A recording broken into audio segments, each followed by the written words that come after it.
Hello and welcome to Decision NYC with Ben Max. I'm Ben Max, your host and the executive editor of Gotham Gazette.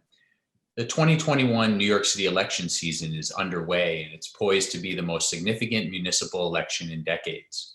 All of city government is on the ballot, and because so few incumbents are eligible to run for their current seats due to term limits, New Yorkers are electing many new office holders and the next roster of city leadership.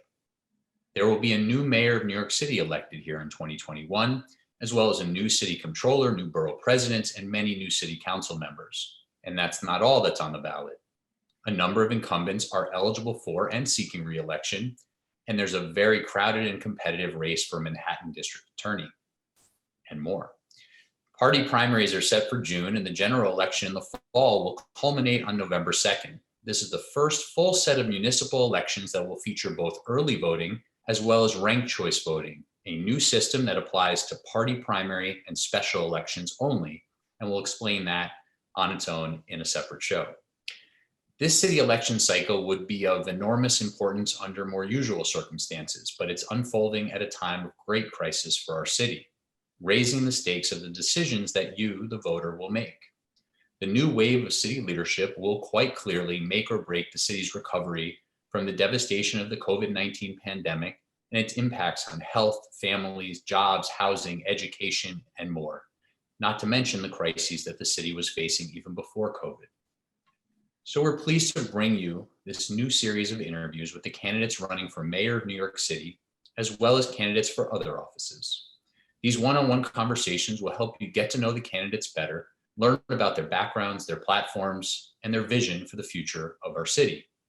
We hope this and other interviews will help you sort through your many choices and make an informed decision when it's time to vote. So today's interview, joining me by Zoom is Shaun Donovan, a Democratic candidate for mayor of New York City. Shaun, thanks for being here. Welcome to the show. Great to see you again, Ben. Thanks for having me.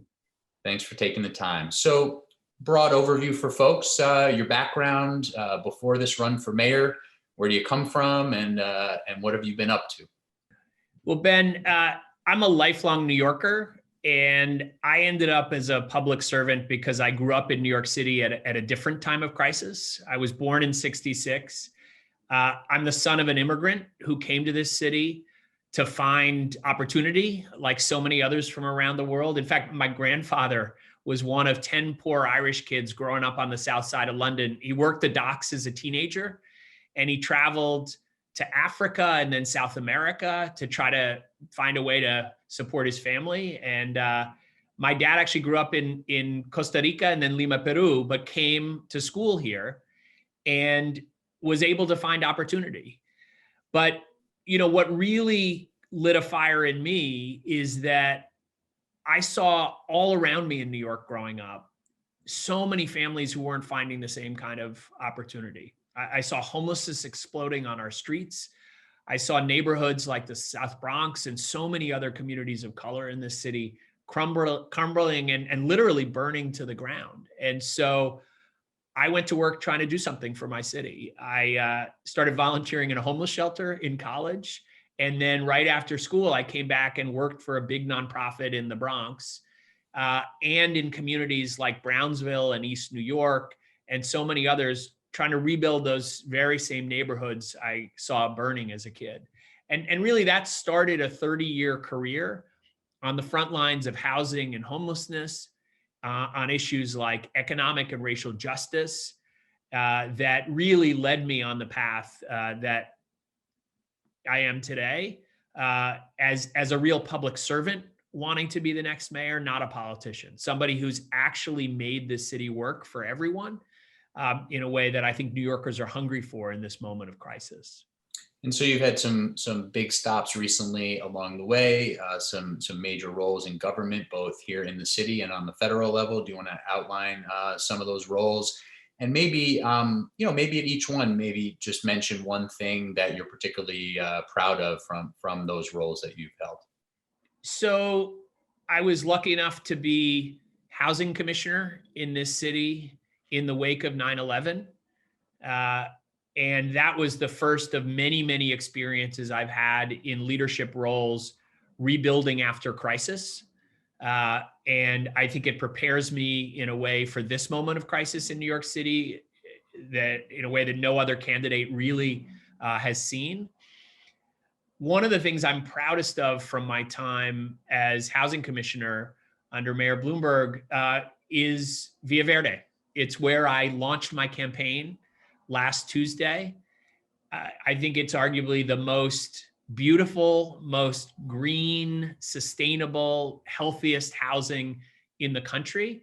In fact, Ruben Diaz, the junior, the borough president of the Bronx, said when we were cutting the ribbon there that let it be known that where the South Bronx once burned, we're building gardens in the sky. And what he was talking about, we did an international design competition with architects all over the world and brought them to work with the community in the Melrose neighborhood in South Bronx. And really, right on Brook Avenue, we made a commitment that we were going to create the healthiest housing, affordable housing the city'd ever seen.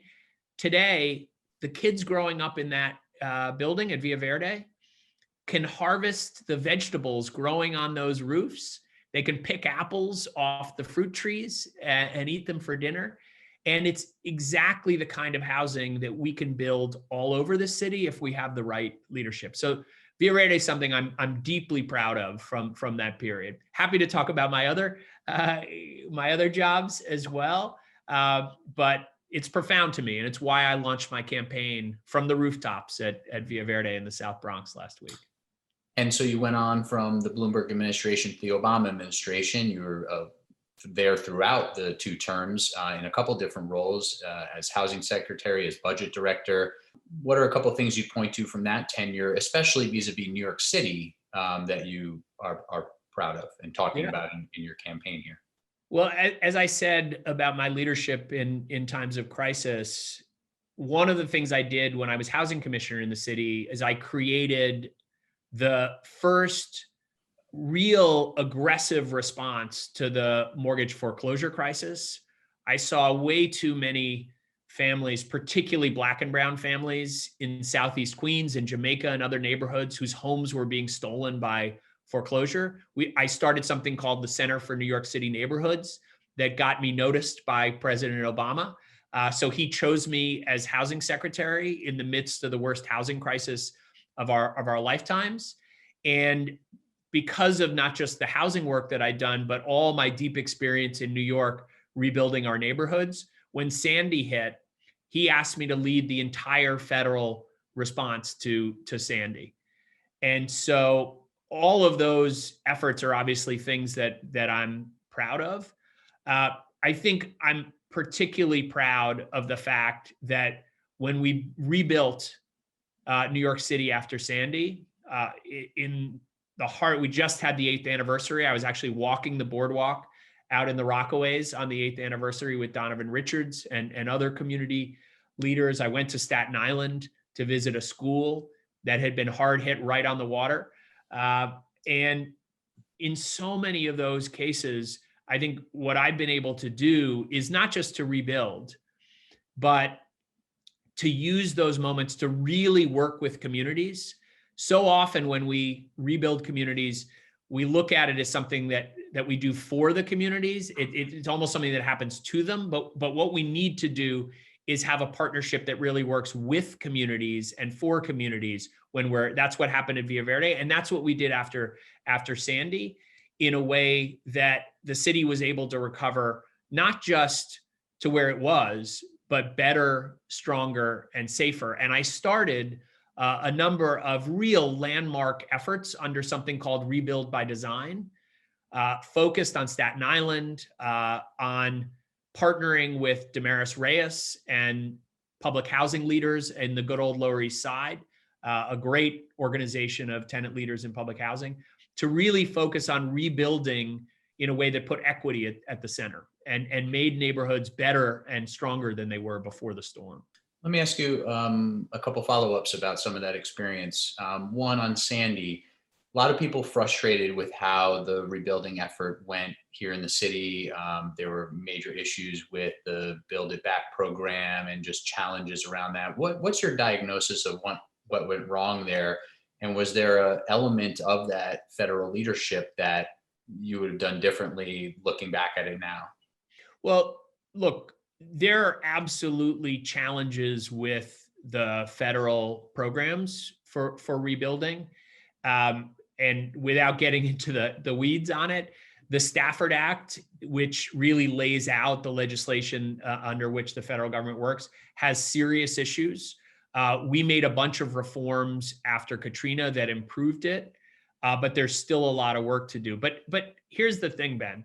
We allocated $60 billion to the region. We got that done faster than any federal administration in history. We allocated that money, got it to the cities.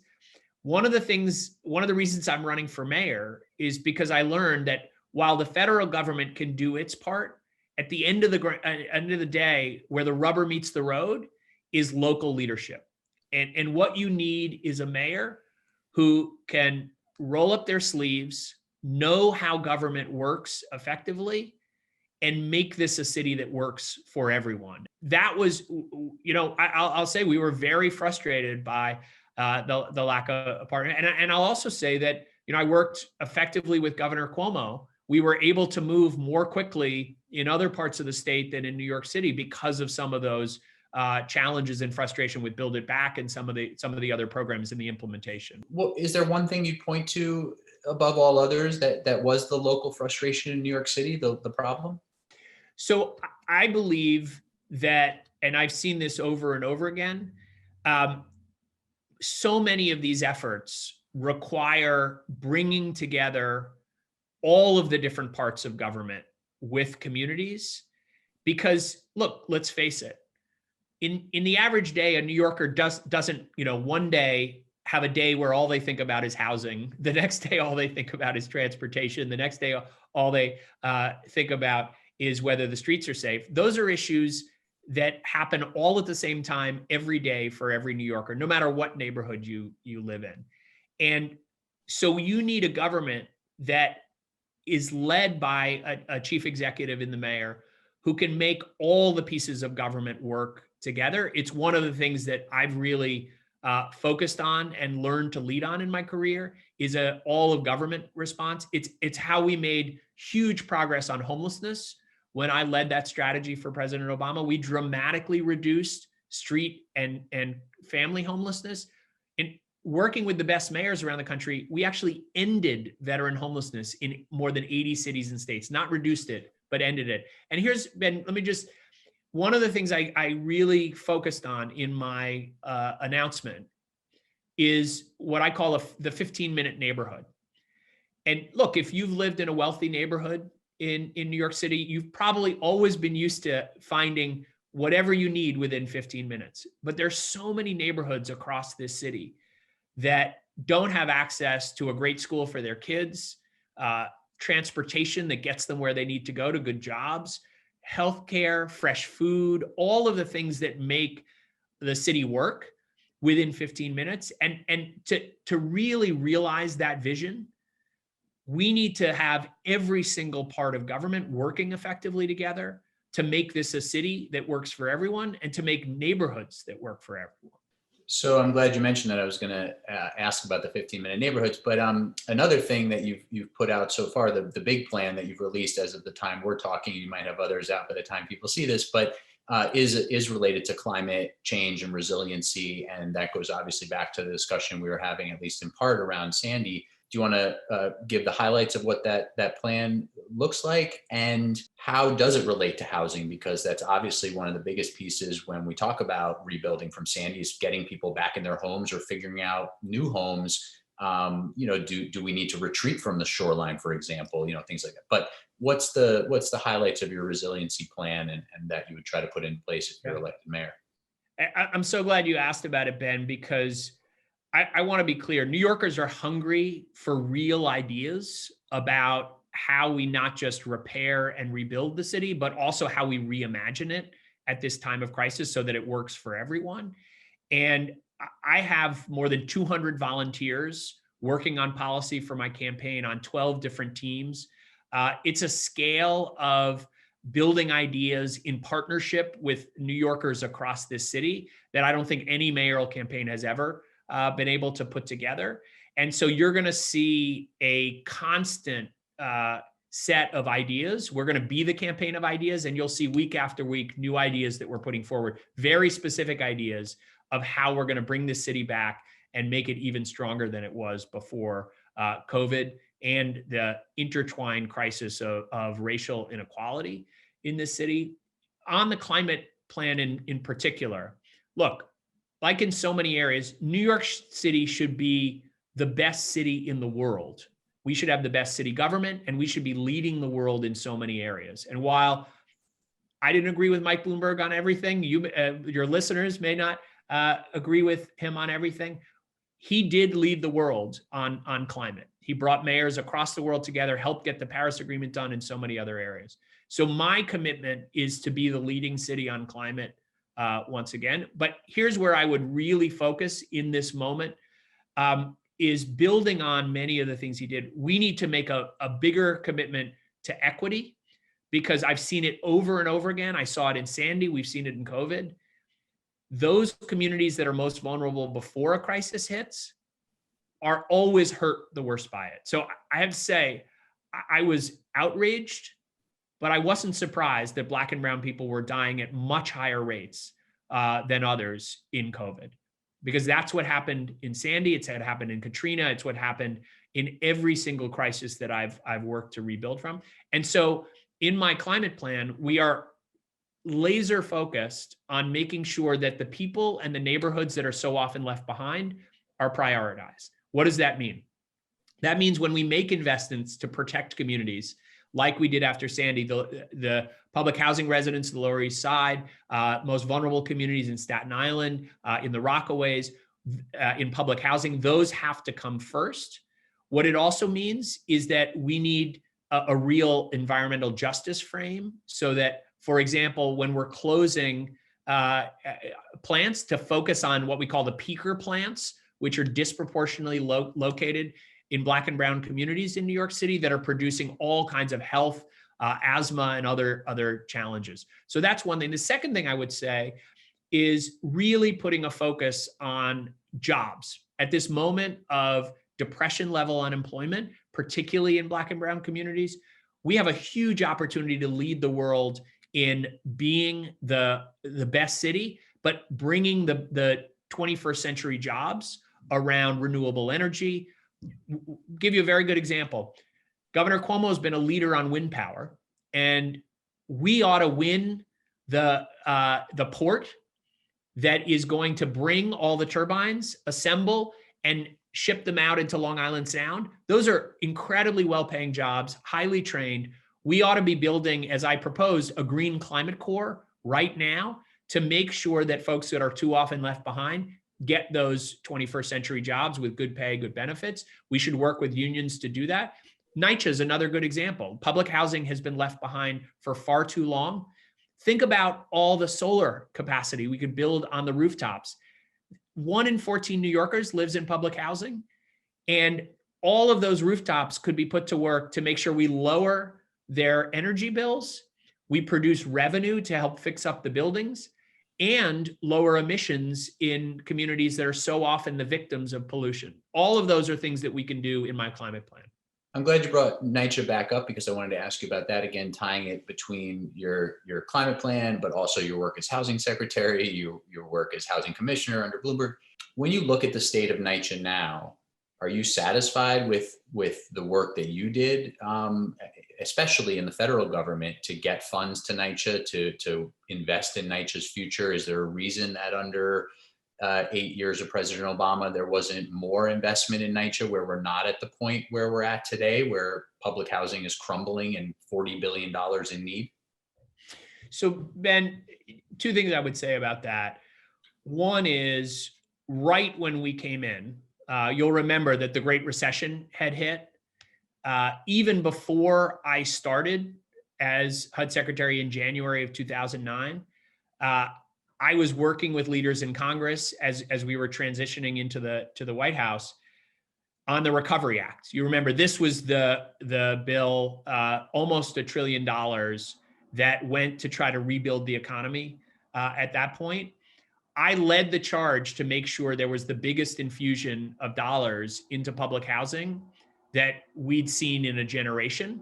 So we did get that done right away. And we actually proposed and did get increases in public housing in the first few years. But when Congress switched, ultimately the Congress decides the budget, we started to see the cuts in public housing funding again that we've seen, frankly, for decades. And so what I did was to find innovative new solutions where we could use Section 8 funding and other things to ensure that you could actually rebuild public housing. We've now seen over 1 million units of public housing around this country rebuilt using those innovative solutions. But I'll go back to something I said before. At the federal level, you can make all kinds of changes, investments. If you don't have a local leader in City Hall who can actually put that money to work effectively. And it took too long for Bill de Blasio to decide that he was open to using those tools.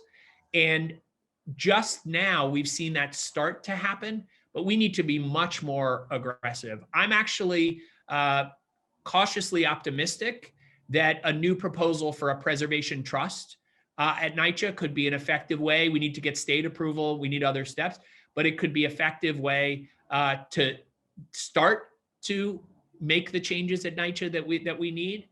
But frankly, it's been too long. That should have happened many years ago. So one of the keys you're referring to there is what many refer to as the RAD program. So there's the RAD program. There's this preservation trust that you are supportive of. Any other big pieces? We don't have time to really discuss the details of them, but if you're mayor, the other big pieces, there's federal aid, there's RAD, there's the preservation trust. Do you have any other big pillars of a NYCHA plan? I talked about the way we could use innovative energy strategies to bring, but let's be clear, Ben.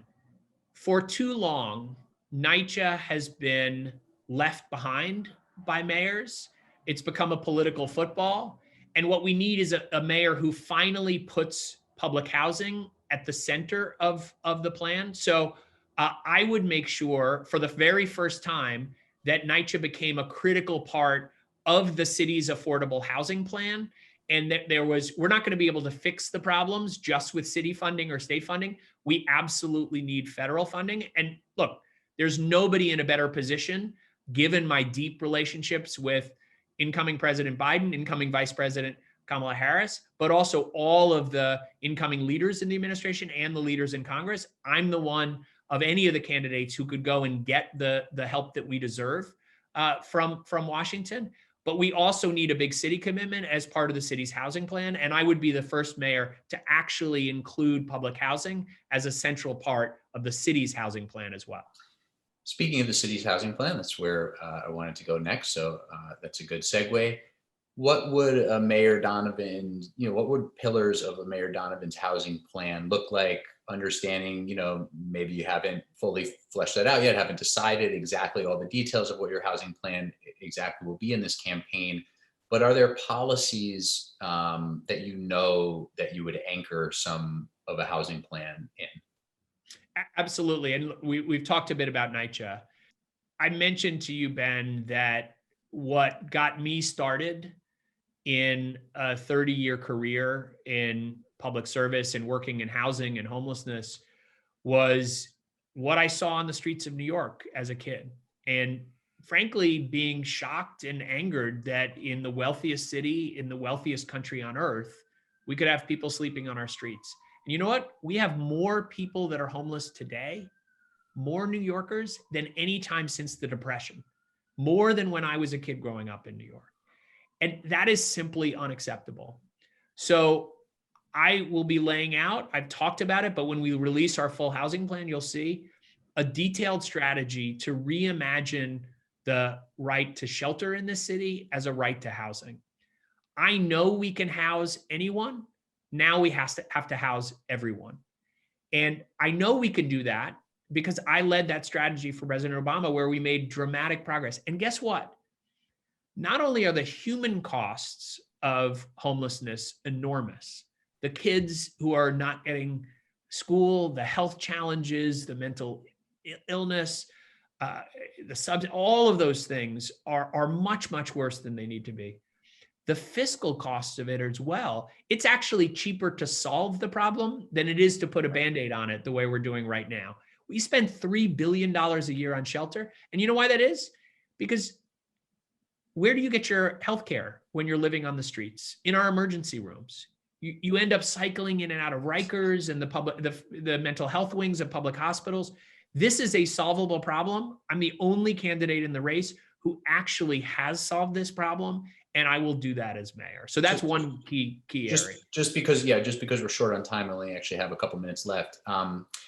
Is a lot more housing development part of that plan? Do you want to see a building boom, especially in wealthier neighborhoods, as part of the housing future in New York City? Absolutely. Look, one of the things I announced in my first speech when I announced for mayor last week, I would be the first mayor ever to have a chief equity officer reporting directly to me. Because as I said, we need a mayor who recognizes that every issue in New York is an equity issue. And right now we've had a plan that has focused rezoning and building on lower income Black and brown communities. There hasn't been shared growth. And I think it's absolutely right that we need to do that. But I also think we need a new way of thinking about development in our communities. I call it equitable growth, where we begin with a real community-oriented planning process that brings residents and puts all of our tools, our city planners and everything else, at the disposal of communities to say, here's the expertise, what's your vision? Help us shape that. That's what I did at Villa Verde. That's what I did in Rebuild by Design after Sandy hit. I know we can do it because I've been doing this for 25 years. Yet last week, when I announced Ana Vincente of Nos Quedamos, one of the best community organizations in the city that started 30 years ago in crisis, building a community development plan that was truly for the community and with the community. That's exactly the kind of planning that we should be doing everywhere. And if we started with that, I believe we wouldn't end up in the kinds of fights that we did around Amazon, or around Industry City. We could actually bring communities together and have the right kind of growth. Because here's the question. Are you okay with the status quo? Do we have enough affordable housing in the city? Absolutely not. We need the right kind of development of truly affordable housing like Villa Verde all over the city. So understanding that these next few questions, which I'm asking for just a yes or no from you, unfortunately could all be 15, 20, 30-minute conversations on their own. Understanding there's a lot of nuance to this. Just want to get you on a few other things. Do you support continuing on with the plan to close Rikers Island and build 4 new jails? I absolutely support closing Rikers. I think if we could get our population down low enough, we may not need 4 replacement jails. But I raised my kids in the shadow of the Brooklyn detention. I believe communities have to accept that we're going to have places until we can eliminate jails, until we need to be in communities. Didn't get to this, but is infill development, is new housing development on underused NYCHA land part of the future for NYCHA, in your opinion?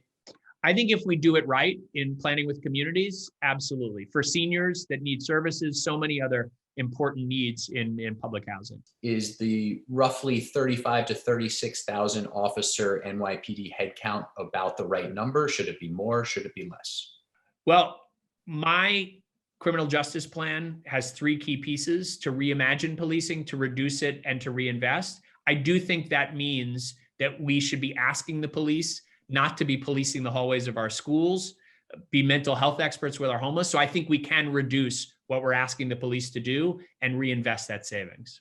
I don't have time to follow up there, but we'll do that another time. Lastly, last 2 actually, if you had to give Mayor de Blasio a letter grade for his tenure, what would it be?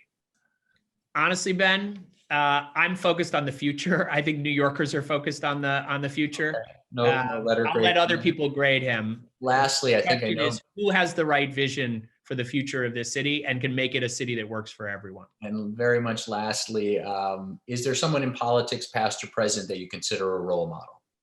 Well, in my announcement speech, I certainly talked about John Lewis, whose portrait is over my right shoulder. I got to know him almost 30 years ago when I retraced the route of the Freedom Rides on the 30th anniversary. He's been a hero of mine for 3 decades. And obviously Barack Obama is a huge hero.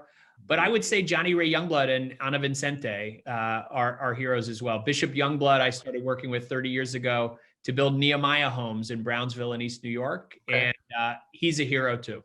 All right, several heroes. All right, Shaun Donovan, thank you for the time. Appreciate it. It's good to talk with you. Thanks, Ben. It's great to be with you. And thank you for watching Decision NYC with Ben Max. Key decisions for New York City voters are coming up in June and the fall. There's a lot on the line for all of us and the future of our city. I hope this conversation was helpful. I'm Ben Max. See you next time.